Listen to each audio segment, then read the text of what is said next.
बिस्मिल्लाहिर्रहमानिर्रहीम। अजीज तलबा, नए प्रैक्टिकल के साथ हाजिर हैं। सब्जेक्ट है हमारा EG 223 EMI electrical measuring instrument.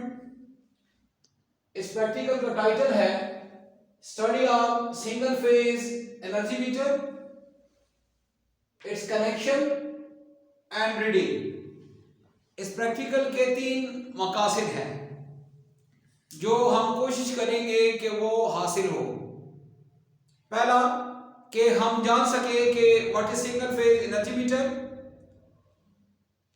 The other one is it's connection and the third one is it's reading, कि उसकी रीडिंग हम कैसे करेंगे और वो कौन सी एहतियातें होंगी जो हम उसके रीडिंग में एहतियात बरतेंगे। अजीज तलबा, टूल्स एंड इक्विपमेंट्स में पहला जो है एनर्जी मीटर है सिंगल फेज, क्योंकि सिंगल फेज का प्रैक्टिकल हो रहा है। दूसरे नंबर पे इलेक्ट्रिकल हीटर हम इस्तेमाल करेंगे as a electrical load. Screwdriver set, combination plier और 329 की केबल जो है वो हस्ब जरूरत।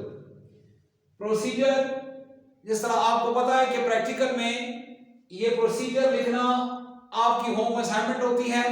प्रोसीजर और उसके बाद 3 कम से कम और ज्यादा से ज्यादा 5 safety precaution according to practical. अजीज तलबा, ये मीटर के प्रैक्टिकल पर जाने से पहले ये एक सादा सी कंस्ट्रक्शन और कनेक्शन इंटरनली हमने ड्रॉ किए हुए हैं। जिस तरह आप देख रहे हैं, ये 2 इलेक्ट्रोमैग्नेट M1 और M2 पर मुश्तमिल होता है। M1 जो है वो E टाइप मैग्नेटिक कोर पर, और जो M2 होता है वो U शेप के मैग्नेटिक कोर पर होती है। E शेप पे जो कॉइल होती है वो प्रेशर कॉइल यानी PC, और U शेप पे जो होती है वो CC यानी करंट कॉइल कहलाती है। प्रेशर कॉइल जिस तरह आपको पता है कि बारीक तार के ज्यादा टर्न्स होते हैं और पैरेलल में होती है, और करंट कॉइल आप जानते हैं कि ये मोटे तार के यानी ज्यादा क्रॉस सेक्शन एरिया के चंद चक्कर होते हैं और सीरीज में होती है। लिहाजा इस प्रेशर कॉइल को आप देख रहे हैं कि हमने पैरेलल में ये न्यूट्रल और ये फेज के साथ कनेक्ट किया हुआ है, और ये करंट कॉइल फेज के सीरीज में लगी हुई है। ये आपकी इनपुट सप्लाई है जो आउटलेट की तरफ से आती है, और ये लोड है जो आपके घर में लगा होता है, यानी आपके घर की तरफ इनपुट है। ये इसकी कंस्ट्रक्शन है। जब ये कनेक्ट हो जाते हैं तो जो ही वापड़ा कनेक्ट करते हैं आपका मीटर लग जाता है। लेकिन ये वर्क तब करता है जब आपके घर में कोई लोड लगा होता है और सर्किट कंप्लीट हो, क्योंकि प्रेशर कॉइल एनर्जाइज हो जाता है, आउटपुट पर वोल्टेज आ जाती है। लेकिन करंट कॉइल और वोल्टेज कॉइल के दरमियान चूंकि डिस्क पड़ी होती है और इस डिस्क में इंडक्शन की वजह से रोटेशन होती है, और वो तब होगा जब ये करंट कॉइल आपके लोड के साथ सर्किट कंप्लीट करेगा तो, और इंडक्शन के उसूल पर ये डिस्क घूमेगी और इसके साथ जो रजिस्ट्रेशन सिस्टम होता है, जो गियर सिस्टम कहलाता है, जब वो गरारियों वाला एक ट्रेन गियर सिस्टम होता है जो कि लगी होती है, जब वो घूमेगी तो ये रीडिंग देगा और वो आपके यूनिट्स होंगे। डिस्क जब घूमती है तो पर सेकंड इसके कुछ रेवोल्यूशन होते हैं जो कि उस रजिस्ट्रेशन गियर के साथ उनकी मुताबिकत होती है, और इस तरह ये मीटर जो है वो सिंगल फेज काम करता है। कनेक्शन में आप ये देख रहे हैं कि हमने 2 तरह के कनेक्शन जो है वो ड्रॉ किए हुए, दोनों सिंगल फेज के हैं। जिस कंपनी का मीटर होता है उस कंपनी ने उसके इंटरनल कनेक्शन जो है वो अपने तरीके से जो है वो कनेक्ट किए होते हैं। जिस तरह आम चाइना के जो मीटर आते थे उसमें ये कनेक्शन होते हैं कि पहला इनपुट, दूसरा आउटपुट, तीसरा इनपुट और चौथा आउटपुट।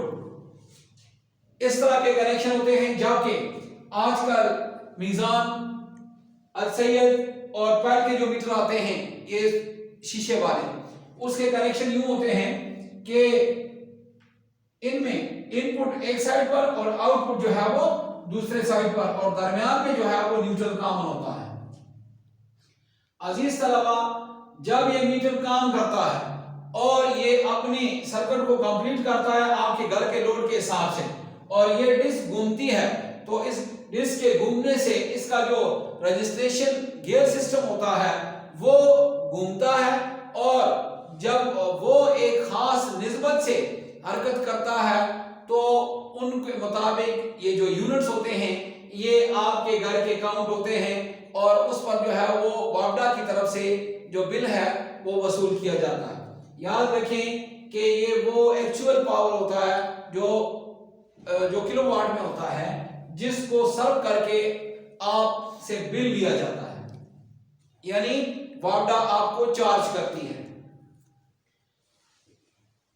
कनेक्शन चाइना और दूसरे कंपनियों के कंस्ट्रक्शन, और उसके बाद इसकी रीडिंग के आया हम इसकी मीटर को किस तरह रीड करेंगे और किस तरह रीडिंग लेंगे। तो अजीज तलबा, दो किस्म के, एक फिगर ए, दूसरा फिगर बी, दो अशकाल दिए गए हैं। ऊपर वाले ए शक्ल में आप देखें तो ये 1 2 3 4 और 5, जिसमें से आप देख रहे हैं कि ये 4 में जो हिस्से हैं वो कंप्लीट नजर आ रहे हैं, जबकि जो पहला वाला विंडो है इसमें ये 1 जो है वो ऊपर आधा और 0 जो है वो नीचे, यानी ये मुसलसल डिस्क के रोटेशन के साथ घूम रहा होता है। फिगर ए में जब आप मीटर की रीडिंग लेंगे तो इस विंडो को देखते हुए इसमें जो रीडिंग होगी वो ये होगी कि इसमें यूनिट 10, 100, 1000 और 10,000। जब हम इसको 72,400 पढ़ेंगे तो ये 2 के साथ ये हिस्सा भी काउंट होगा, यानी अगर ये 1 है तो 72,421 होगा ये। जबकि दूसरे में आप देख रहे हैं कि ये 1 2 3 4 5 और 6 है, यहां से ये 1/10 लिखा हुआ है, ये 1/10 जिसमें ये 6 विंडोज बनी हुई है, ये 1/10 वाला जो हिस्सा है ये रीडिंग में काउंट नहीं होता, यानी आपकी इस वक्त इस विंडो के मुताबिक जो रीडिंग है वो 567 है। ये जो 1/10 वाला काउंट नहीं होता क्योंकि ये मल्टीप्लायर होता।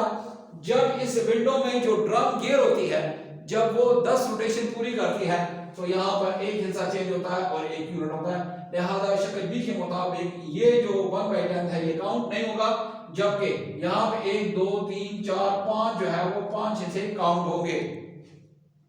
इसके अलावा जब हम रीडिंग ले लेते हैं तो एक मौजूदा और दूसरा जो है वो साबिका रीडिंग होती है। मौजूदा अगर आपके पास 20 है रीडिंग और साबिका जो है जो पिछले महीने की थी वो आपके पास 15 है, तो इस हिसाब से जो यूनिट होंगे आपके वो 20 माइनस 15 यानी 5, तो इस तरह से जो रीडिंग है वो मीटर की निकाली जाती है और जो वापडा है वो इस यूनिट पे आपको चार्ज करती है। अजीज तलबा, उम्मीद है कि आपको सिंगल फेज एनर्जी मीटर के कनेक्शन, कंस्ट्रक्शन और उसकी वर्किंग जो है वो समझ आ गई होगी। अगर कोई सवाल है तो इनबॉक्स में कीजिएगा। वस्सलाम।